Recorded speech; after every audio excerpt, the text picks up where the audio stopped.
நான் உன் பெயரை பெருமைப்படுத்துவேன்.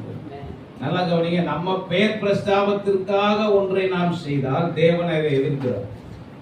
ஆனா தேவனுக்கு நாம கீழ்ப்படிந்து வாழும்போது அவரே என்ன செய்கிறார்னா நம்முடைய பெயரை பெருமைப்படுத்துகிறவராக இருக்கிறார். அதனால நம்ம பெருமைக்காக நம்ம எதையும் செய்ய வேண்டிய அவசியம் இல்லை. நம்மை பெருமைப்படுத்துகிறதுக்கு ஒருத்தர் இருக்கிறார். நீங்க உங்களையே நீங்க பெருமைப்படுத்திக்கிறதுக்காக ஒண்ணு செஞ்சீங்கன்னா தேவன் அதை எதிர்த்து நிற்கிற தேவனாக இருக்கிறார். ஆனா அவர் சொல்றதை நீங்க செய்யும் போது அவர் உங்கள் பெயரை பெருமைப்படுத்துகிறது. இன்றைக்கு வரைக்கும் ஆபிரகாமுடைய பெயரை தேவன் என்ன செய்து வைத்திருக்கிறார்னா பெருமைப்படுத்தி வைத்திருக்கிறார். தமிழ் வேதத்துல புதிய ஏற்பாட்டுல ஃபர்ஸ்ட் வார்த்தையா யார் வார்த்தை தான் வருதுன்னா ஆபிரகாமின் குமாரன். எப்படி பேரை பெருமைப்படுத்துகிறார். புதிய ஏற்பாட்டு துவக்கத்திலே முதல் வசனத்துல யார் பேர் வந்துருச்சு?